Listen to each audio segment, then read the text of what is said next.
Bab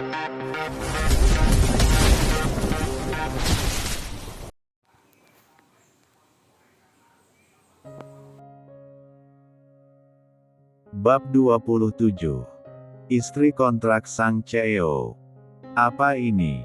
Apa ini bagian dari akting juga? Sempat terkejut karena perlakuan tiba-tiba Bara, Arumi kembali dibuat terkejut saat Bara kini mulai meluks, mat lembut bisbirnya. Meskipun Arumi tidak membalas, namun Bara begitu mendalami ciuman mereka, bahkan dia sampai dibuat lupa jika sekarang mereka sedang ada di depan umum. Para tamu undangan mulai mengabadikan momen itu di ponsel mereka masing-masing.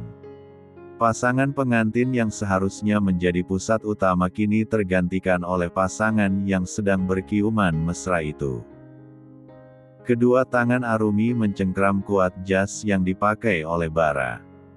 Perlahan, Bara membuka matanya dan menjauhkan wajahnya dari wajah Arumi. Mata bening berkabut itu menatap mata Arumi dalam-dalam, membuatnya menyadari sesuatu, jika dia memang sudah jatuh cinta pada gadis yang berdiri di hadapannya ini. Di atas panggung, Randi yang menyaksikan interaksi keduanya mengepalkan kedua tangannya kuat-kuat, nafasnya memburu hebat. Sampai Delia yang berdiri di sampingnya pun tak kalah kesalnya karena Arumi telah berhasil mencuri perhatian para tamu undangan di sana. Dengan langkah cepat dan dada bergerumu hebat, Randi berjalan turun menghampiri Bara dan Arumi. Delia yang melihatnya langsung ikut menyusul turun. Beberapa orang yang memang ditugaskan untuk berjaga oleh Tuan Reza ikut berlari mendekat karena takut akan terjadi keributan. Bara segera melepaskan tangannya dari pinggang Arumi saat menyadari kehadiran Randi di belakangnya. Perlahan, dia membalikkan tubuhnya dan menatap mata lelaki yang sedang menatapnya dengan tatapan permusuhan itu. Ada masalah apa Tuan Randi Prayoga? Apa salah jika aku mencium istriku sendiri?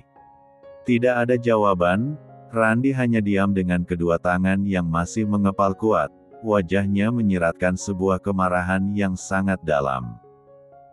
Bara menyunggingkan senyum tipis, dia melangkahkan kakinya maju dan berdiri tepat di samping Randi. Mereka berdiri dengan saling berlawanan arah. Satu tangan Bara terangkat dan memegangi bahu Randi, menekannya sedikit kuat. Kata hilaf itu jika kamu melakukannya hanya sekali. Jika berkali-kali itu artinya kamu menikmati. Dengan kelakuan bejat seperti ini, apakah kamu masih mengharapkan maaf dari istriku? Ucap Bara dengan suara yang memang hanya bisa didengar oleh mereka berdua saja. Dengan mata memerah menahan amarah, Randi menoleh ke arah Bara. Kedua mata pria itu saling bertemu dan saling menatap tajam. Ini belum ada apa-apanya, aku masih punya kejutan lainnya lagi yang akan membuat kamu menyesali semua perbuatan kamu seumur hidup kamu. Bara menoleh ke arah Delia yang berdiri tidak jauh di depannya. Wajah wanita itu nampak sangat panik sekaligus kesal. Sekarang aku akan membiarkan kamu bahagia dengan pernikahanmu dulu. Jadi, tunggulah saat di mana kehancuran akan menghampiri kalian berdua. Sebelumnya, Bara memang sudah menyuruh asistennya untuk menyelidiki tentang Randi dan Delia. Dan dari hasil penyelidikan yang dilakukan oleh asisten Roy, Bara mendapatkan informasi tentang hubungan gelap yang terjalin antara Delia dan bos di kantornya. Dalam hal ini Bara memang sengaja tidak memberitahu Arumi, dia melakukan semua ini untuk menepati janjinya pada Arumi. Membantu membalaskan dendam Arumi pada dua orang yang sudah mengkhianatinya itu. Dan Bara sudah mendapatkan bukti-bukti perselingkuhan antara bos dan sekretarisnya itu. Bara menurunkan tangannya dari bahu Randi dan kembali berbalik mendekati Arumi. Dia melepaskan jasnya dan memakaikannya di bahu Arumi. Ayo kita pulang, ajaknya.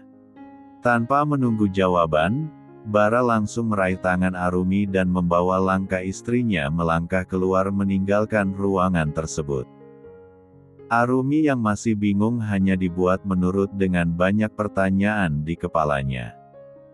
Beberapa orang yang ditugaskan berjaga di sana ikut mengawal mereka sampai keluar dari dalam gedung. Para tamu undangan terus memotret ke arah mereka, bahkan sampai ada yang ikut keluar dari gedung demi bisa mendapatkan foto Bara dan Arumi dari dekat.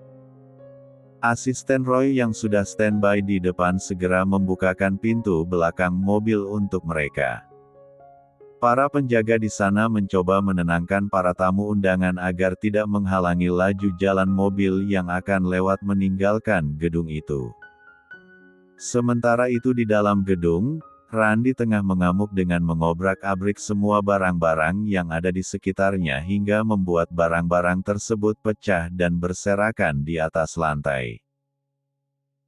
Tuan Reza dan Nyonya Herlina langsung berlari menghampiri putranya yang sedang membuat kekacauan itu. "Randi, cukup Randi." Namun, Randi tidak menghiraukan ucapan papanya. Dia terus melempar dan menjatuhkan apapun yang dia lihat di depan di matanya. Hatinya benar-benar dibuat hancur untuk kesekian kalinya kala menyaksikan sendiri gadis yang dicintainya disentuh oleh lelaki lain, meskipun lelaki itu adalah suaminya. Brengsek. Randi duduk bersimpuh, kedua tangannya menjambak kuat-kuat rambutnya ke belakang, air matanya lolos membasahi wajahnya. Hancur, itulah kata yang pantas untuk menggambarkan dirinya saat ini. Delia yang sedari tadi diam menyaksikan segera berjalan mendekati suaminya dengan derayan air mata di wajahnya. "Say, diam!" bentak Randi. Dia mengarahkan pandangannya pada Delia dan bergegas bangun, satu tangannya mencengkram kuat rahang wanita itu. Di matanya, wanita di hadapannya ini tak ubahnya seperti seorang iblis yang sudah membawanya pada jurang kehancuran. "Ran, sakit Ran!" rintih Delia sembari memegangi pergelangan tangan Randi.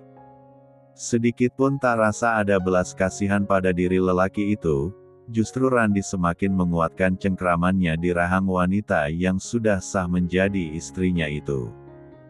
"Randi, lepaskan istri kamu!" bentak Tuan Reza. "Semua gara-gara wanita ini. Semuanya hancur. Wanita ini pantas untuk disiksa." Semua orang yang menyaksikan kejadian itu hanya bisa diam dan tidak ada yang berani untuk mendekat, membiarkan lelaki itu untuk menumpahkan kekesalannya.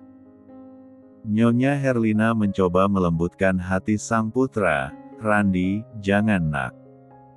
Ingat, sekarang Delia sedang mengandung anak kamu, dia istri kamu, nak." Randi tersenyum kecut. "Cek, istri. Bangga sekarang kamu sudah menjadi bagian dari keluarga Prayoga." Hah. Dasar wanita sialan. Jelang. Dalam gerakan cepat, Randi melepaskan tangannya dari wajah Delia dengan kasar hingga tubuh wanita itu terhuyung ke samping. Nyonya Herlina berlari dan memeluk tubuh menantunya itu. Dalam dekapan mama mertuanya, Delia kembali menangis. Hatinya begitu terluka melihat sikap Randi yang seperti sekarang ini. Padahal seharusnya ini menjadi awal kebahagiaan untuk mereka berdua. Semua ini gara-gara Arumi, kenapa dia tidak lenyap saja dari dunia ini? Delia membatin kesal. Momen itu pun tidak lepas dari kamera para pengunjung yang memang masih standby berada di sana. Mereka sudah mengabadikan semua momen yang terjadi, termasuk momen pengantin pria mengamuk barusan. Tidak ingin melihat wajah Delia lebih lama lagi, Randi memilih untuk pergi meninggalkan gedung dengan menaiki mobilnya. Tuan dan Nyonya Herlina tidak bisa berbuat apa-apa lagi.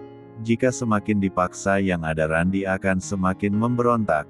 hingga dengan terpaksa mereka menyudahi acara resepsi tersebut dan meminta para tamu undangan untuk meninggalkan gedung setelah sebelumnya meminta maaf terlebih dahulu atas kekacauan yang terjadi.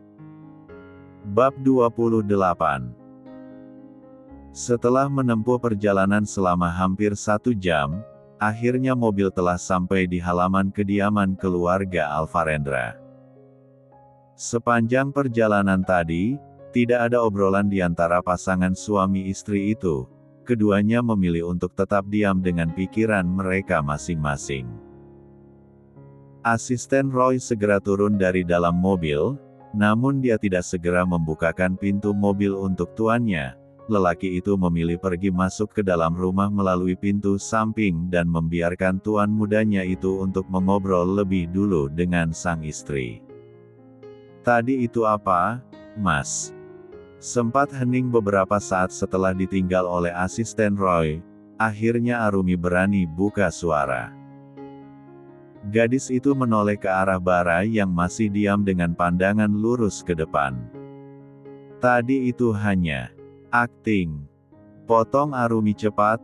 Bara menoleh, menatap istrinya sebentar sebelum akhirnya mengangguk. "Tapi kok kelihatannya kamu sangat mendalami sekali akting kamu, minimal kasih tahu dulu sebelumnya biar aku bisa ancer-ancer juga. Memangnya kamu tidak takut apa jika foto-foto ciuman kita tadi akan tersebar dan pacar kamu lihat?" Sejenak, Bara memang sempat dibuat lupa akan adanya Monica di dalam hidupnya. Dan apa yang terjadi tadi sebenarnya tidak direncanakan sama sekali olehnya, semuanya terjadi dengan begitu saja dan hanya mengikuti naluri saja. Kan biar totalitas room, biar orang-orang percaya. Khususnya mantan kamu itu, tekannya saat menyebut nama, mantan, di sana. Arumi mengulas senyum tipis, wajahnya tertunduk sebentar lalu kembali mendongak. "Percaya sih percaya, tapi gak harus cium bisbir juga kan Mas? Terus, pacar Mas gimana? Yakin dia gak bakal marah dan ngamuk-ngamuk kalau sampai lihat foto-foto kita tadi? Itu biar jadi urusan Mas. Kamu sendiri, marah karena Mas cium tadi. Mas minta maaf," ucapnya. Ada sedikit penyesalan karena tadi dia tidak bisa mengontrol dirinya untuk tidak mencium bibir ranum milik istrinya itu. Arumi mengangguk pelan, kemudian dia menoleh ke samping, matanya menerawang keluar kaca dan melihat bangunan rumah yang sudah sangat sepi dan gelap, padahal ini baru jam 10 malam dan tidak biasanya lampu ruangan depan dimatikan tanpa menunggu mereka pulang. "Kok tumben sudah sepi, apa Mbak Mirna dan Mbak Susi sudah pada tidur ya?" gumam Arumi. Pintu mobil dibuka, Arumi turun dan melangkahkan kakinya perlahan sampai ke depan pintu rumah. Bara mengikuti di belakang dan berhenti di samping sang istri. Satu tangan Arumi terulur dan menyentuh gagang pintu, ternyata pintunya tidak dikunci. Arumi sempat menoleh ke arah Bara sebentar sebelum melangkahkan kakinya masuk ke dalam rumah yang nampak sangat gelap itu. Surprise! Lampu ruangan depan menyala bersamaan dengan suara tawa dari beberapa orang yang berdiri di depan sana. Arumi menutup mulutnya dengan kedua tangannya, matanya sampai berkaca-kaca melihat ruangan itu sudah dihias dengan banyak pita dan balon. Kini semua orang di rumah sudah berkumpul untuk menyambutnya. Ada Tante Shirley yang memegang kue ulang tahun di sana, kakek Abian, Cia, Mbak Mirna dan Mbak Susi. Tak lupa asisten Roy juga sudah bergabung bersama dengan mereka. Shirley memindahkan kue di tangannya ke tangan Mbak Mirna. Wanita itu berjalan mendekat ke arah Arumi dan memeluknya erat. "Selamat ulang tahun ya, Rum. Sehat selalu dan semoga Bara tambah sayang dan tambah cinta sama kamu." Shirley melepaskan pelukannya dan mengusap air mata yang menetes di pipi Arumi dengan jempol tangannya. "Makasih Tan." Arumi yang memang haus akan kasih sayang sebuah keluarga utuh jelas tidak bisa menyembunyikan rasa terharunya. Makasihnya jangan sama tante, tapi sama suami kamu yang sudah meminta kami untuk membuat kejutan untuk kamu. Shirley menunjuk ke arah Bara yang berdiri tidak jauh di belakang Arumi. Perlahan, Arumi membalikan tubuhnya dan menatap wajah suaminya. Makasih ya mas. Bara mengangguk. Ayo peluk dong, masa makasih doang, ledek Shirley.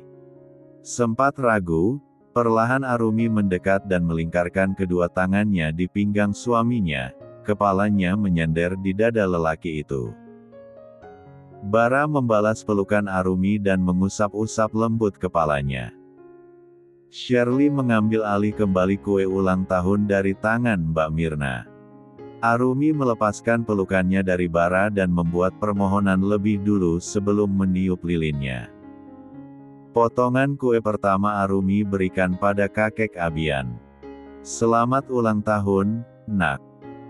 Semoga kebahagiaan selalu menyertaimu. Dan jangan lupa, lahirkan anak sebagai penerus keluarga Alvarendra.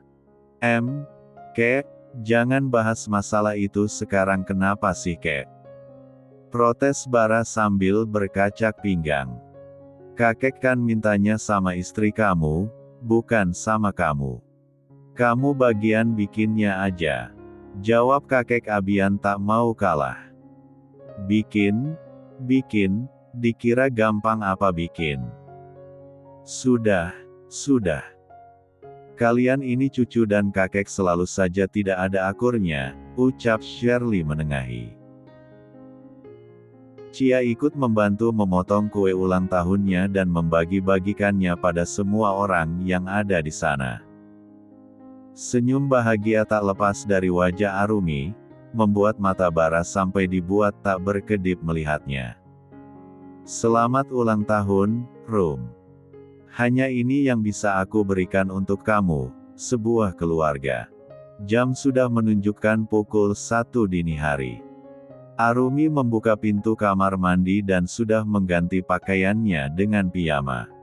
Badannya terasa sangat lelah dan pegal, karena seharian ini dia memang belum beristirahat sama sekali. Di atas R4 Jang, Bara tengah duduk bersandar pada headboard dan sedang berpura-pura sibuk dengan ponselnya. Tak langsung berbaring, Arumi mengedarkan pandangannya ke setiap sudut ruangan seperti sedang mencari sesuatu. Mas. Bara menoleh, iya kenapa? Bantal gulingnya mana? Kok gak ada? Tanya Arumi saat dirinya tidak melihat keberadaan bantal guling yang biasa dipakai sebagai sekat untuk mereka di tengah-tengah ranjang. Oh, udah mas buang. Udah jelek soalnya. Hah. Dibuang. Seriusan? Ya seriuslah Rum, masa bohongan? Jawabnya enteng bagai tak berdosa, padahal dia yang sudah berniat untuk menyingkirkan bantal guling itu supaya tidurnya bisa dekat-dekat dengan istrinya itu. Dibuangnya kemana mas? Tanya Arumi berniat untuk mengambil bantal itu kembali. Udah dibuang jauh Rum, ke planet Mars. Ih seriusan mas, malah bercanda. Serius Rum, udah tidur sini udah malam, kamu pasti capek kan? Bara menepuk ranjang sebelahnya yang biasa ditiduri sang istri. Sempat terdiam sejenak, akhirnya Arumi merebahkan tubuhnya di atas ranjang, matanya sudah sangat berat dan tidak bisa diajak berkompromi lagi. Bara meletakkan ponselnya di atas nakas dan menoleh ke arah Arumi yang sudah berbaring miring dengan mata terpejam. Rum, panggil Bara dengan suara selembut mungkin. Jawabnya singkat tanpa berniat membuka matanya kembali. Sangat gugup, Bara menarik nafas dalam-dalam dan mengeluarkannya pelan-pelan. Padahal dulu saat dia menyatakan cinta pada Monica tidak sampai segugup ini, tapi mengapa sekarang berbeda? Kriteria pria idaman kamu seperti apa? Bab 29. Ahi. T. Yusai. Yang. Delia tengah meliuk-liukkan di 4 tas teh, buh Pak Anton. Goi 4 ngannya bak seorang biduan yang sedang bergoyang di atas panggung karaoke. Dalam keadaan hamil pun wanita itu masih begitu mengnol dadan. Kenyataan jika Randi meninggalkan dirinya di acara resepsi tadi membuatnya sangat terluka. Dia yang awalnya sudah ingin menyudahi hubungannya dengan bosnya itu, akhirnya kembali mengajak pria itu bertemu dan berpiano kasih di dalam kamar hotel. Sebenarnya Nyonya Herlina sudah mengajaknya untuk ikut pulang ke kediaman Prayoga, namun Delia menolak dengan alasan ingin menenangkan diri terlebih dahulu di rumah kontrakannya untuk sementara waktu. Pak Anton membalikkan tubuh Delia hingga kini wanita itu telah berada di B4 wah kongkongannya. Gerakan maju mundur, pria itu memacu kuda dengan gerakan cepat. Au mayas. Ak. Delia mencengkram kuat. Bless. Delia sudah sampai titik puncak Gunung Salak. Pak Anton membuang semua benih cabai itu di dalam karung milik Delia. Karena sekarang Delia sedang mengandung dan sudah menikah, maka mereka tidak perlu lagi memakai takut untuk melakukannya. Toh sudah ada Randi yang bertanggung jawab dengan menikahi Delia ini, sehingga rumah tangga Pak Anton pasti juga akan aman-aman saja.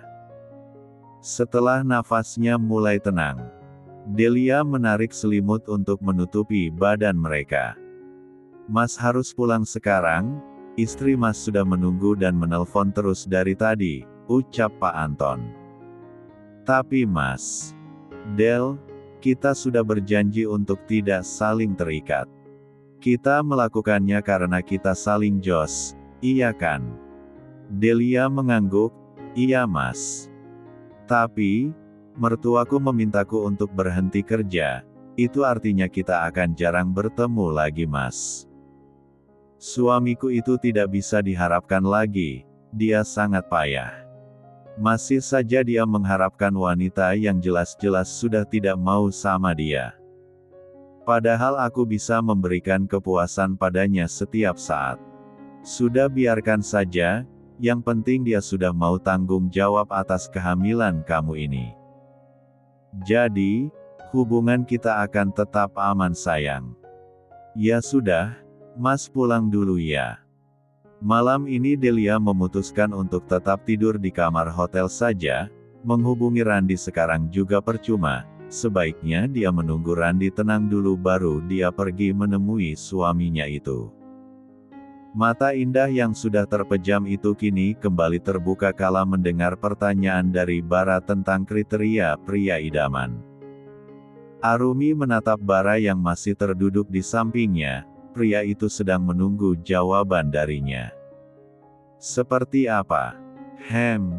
Sekali lagi Bara bertanya, dia saling menautkan kedua alisnya, tidak sabar dia menunggu jawaban dari bibir istrinya. Yang pasti bukan seperti kamu, Mas, jawab Arumi. Bara menelan salivanya kasar, memangnya kenapa Rum? Mas kurang tampan. Arumi terkekepelan, tampan kok, sangat malah. Cuma banyak modusnya. Astaga Rum, begitu burukkah Mas di matamu? Arumi menggeleng pelan, Mas baik, sangat baik.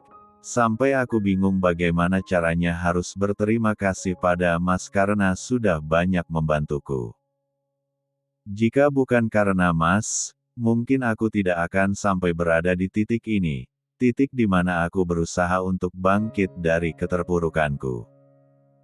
Keberadaan Bara di sampingnya membuat Arumi mulai merasa nyaman. Bahkan, dia sampai tidak bisa marah saat Bara menciumnya tadi di depan semua orang. Namun, Arumi sepenuhnya masih sangat sadar tentang ikatan mereka berdua, sedikitpun dia tidak berani untuk mengharapkan lebih dari laki-laki yang berstatus sebagai suaminya itu. Selain Bara masih memiliki seorang kekasih, Arumi tidak ingin merasakan sakit untuk yang kedua kalinya. Dia yakin, perasaannya pada Bara hanya sebatas kagum saja, karena selama hampir 2 bulan ini mereka selalu bersama dan tidur di atas R4 Jang yang sama. Bara menyenderkan tubuhnya pada headboard dan menarik nafasnya panjang, pandangannya menatap lurus ke depan. Kamu tidak perlu berterima kasih Rum, bukankah di surat perjanjian sudah jelas, jika kontrak ini harus bisa menguntungkan kedua belah pihak. Sudah tugasku untuk membantumu, begitupun dengan kamu yang sudah membantuku terhindar dari rencana perjodohan kakek. Dan dengan adanya kamu di sini, sekarang kondisi kakek juga sudah mulai membaik. Hening, tidak ada jawaban dari Arumi. Saat Bara menoleh, rupanya gadis itu sudah terlelap. Bara mengulas senyum di wajah dan mencondongkan tubuhnya mendekat ke arah Arumi. Satu tangannya mengusap lembut rambut gadis itu. Selamat beristirahat Rum, mimpi indah. Hari ini dunia maya digemparkan oleh pemberitaan tadi malam di acara resepsi pernikahan Randi dan Delia. Foto-foto ciuman Bara dan Arumi serta pengantin pria yang tengah mengamuk menjadi trending utama pemberitaan. Gosip yang sedang hangat-hangatnya itu pun sampai ke telinga Monica. Dia yang baru selesai pemotretan langsung membuka layar ponselnya dan melihat banyak foto-foto kekasihnya yang sedang mencium seorang wanita yang menurut pemberitaan berstatus sebagai istri. Bara, apa-apaan ini? Ini yang kamu bilang aku disuruh menunggu. Sementara kamu mesra-mesraan dengan wanita lain. Monica merasa tidak terima dengan pemberitaan yang dia lihat. Dia harus mendengar penjelasan dari kekasihnya langsung. Segera dia menghubungi nomor kekasihnya itu. 1 panggilan, 2 panggilan dan 3 panggilan tapi masih tidak diangkat juga. Monica menurunkan benda pipi itu dari telinganya dan menghembuskan nafas berat. Aku harus menemui Bara ke kantornya sekarang. Monica segera mengganti pakaiannya di ruang ganti. Kebetulan pemotretannya juga sudah selesai. Dengan mengendarai mobilnya sendiri, Monica melaju kencang kendaraannya menuju ke perusahaan milik keluarga Alvarendra untuk menemui Bara. Bab 30. Pikiran Monica saat ini sedang benar-benar kacau. Dia yang melaju kencang mobilnya sampai dibuat membunyikan klakson berkali-kali karena menganggap kendaraan-kendaraan di depannya sudah menghalangi jalannya. Bukan tak sayang nyawa, namun dia sangat butuh penjelasan untuk menenangkan hatinya yang sedang genting. Dari kejauhan, bagian atas gedung Alpha Group sudah terlihat. Ketika hendak memasuki halaman gedung tersebut, Monica mengerem mobilnya mendadak tatkala melihat banyak wartawan tengah berbondong-bondong berdiri di depan pintu utama gedung. Beberapa security dan orang-orang kepercayaan bahkan sudah dikerahkan untuk menghalangi dan membubarkan. Monica memukulkan tangannya pada setir mobil. Sial. Aku tidak bisa masuk. Akan sangat berbahaya memang jika dia sampai memaksa masuk dan berhadapan dengan para wartawan. Selama ini hubungannya dengan Bara memang belum sampai diketahui oleh publik. Semua ini dilakukan demi menjaga karir mereka masing-masing dan juga karena tidak mendapatkan restu dari Tuan Abian. Siang ini Arumi sedang sibuk di dapur. Gadis itu sedang memasak untuk makan siang bersama dengan 2 asisten rumah tangga di sana. Bara yang sedang duduk di salah satu bangku di meja makan pun terus memandang ke arahnya, membuat Arumi merasa tak nyaman karena geraknya terus diawasi. Hari ini Bara memang sengaja tidak berangkat ke kantor dan memasrahkan semua pekerjaan untuk dihandle asistennya. Walaupun sudah semalaman memandang paras cantik istrinya, rasanya masih belum puas hingga dia sengaja meliburkan diri demi bisa melihat wajah cantik itu lebih lama. Merasa tidak tahan lagi karena terus ditatap, akhirnya Arumi berjalan menghampiri suaminya itu. Mas. Mas sehat kan? Sehat, jawabnya dibarengi anggukan kecil. Bara menatap cangkir kopinya yang sudah kembali kosong, entah sudah habis berapa cangkir sejak dia duduk di sana memandangi istrinya yang sedang masak, dia tidak sampai menghitungnya. Kopi Mas sudah habis, tolong buatin lagi ya Rum. Lagi. Tapi ini sudah cangkir kelima yang kamu minum Iho Mas, apa nanti gak sakit perut kamu? Arumi sedikit khawatir. Masa sih 5? Kok gak berasa ya? Ucapnya yang memang sama sekali tidak mengingat berapa cangkir kopi yang sudah dia minum. Arumi menghela nafas panjang, mending kamu istirahat deh Mas, kayaknya kamu sakit. Ayo aku antar kamu ke kamar. Bara meraih pergelangan tangan Arumi sebelum gadis itu sempat melangkah pergi. Tubuh gadis itu kini jatuh terduduk di pangkuannya. Mas. Bara mengedipkan sebelah matanya, jangan berisik. Kakek lewat Rum, tunjuknya dengan dagunya ke arah kakek Abian yang berjalan lewat dari teras depan dan hendak menuju ke kamarnya. Melihat kemesraan cucu dan cucu menantunya, wajah Tuan Abian langsung tersenyum lebar. Kini dia memiliki alasan untuk tetap sehat dan keinginan untuk berumur panjang. Arumi kembali mengarahkan pandangannya pada wajah Bara saat kakek Abian sudah pergi. Dua pasang mata itu saling menatap lekat. Mbak Marni dan Mbak Susi yang melihat mereka duduk berpangkuan pun dibuat senyum-senyum sendiri melihatnya.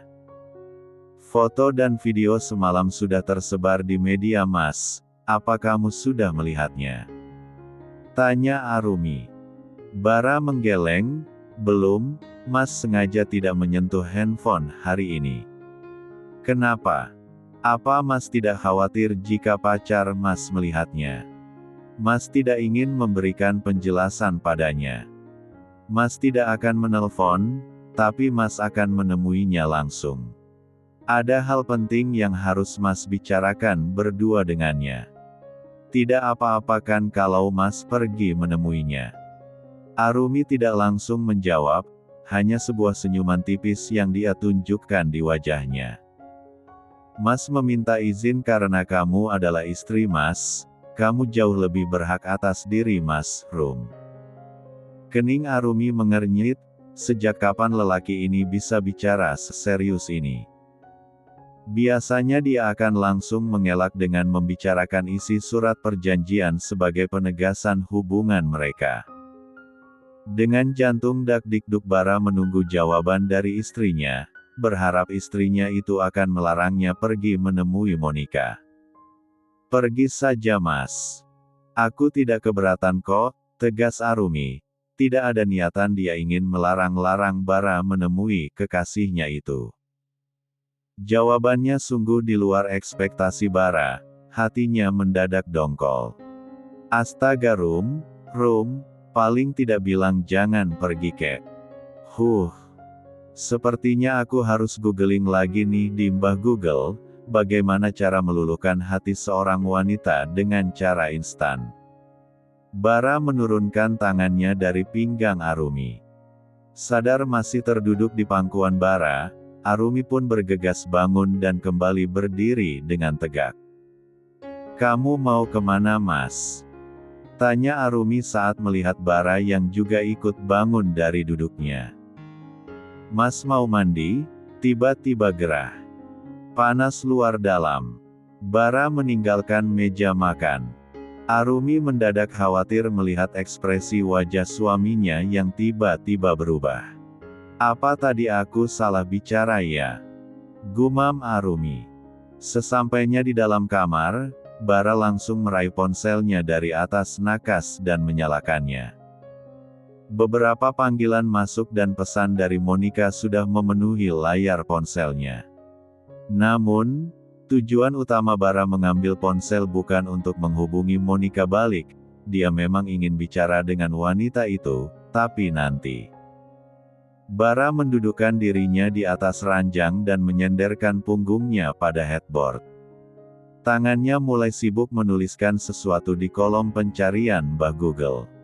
Cara cepat menjinakkan wanita. Hahaha. Kasian dia ya. Kenapa gak minta bantuan sama Mimin saja biar cepat? Atau sama para teman-teman pendengar setia cerita novel Bang Jeb? Haha.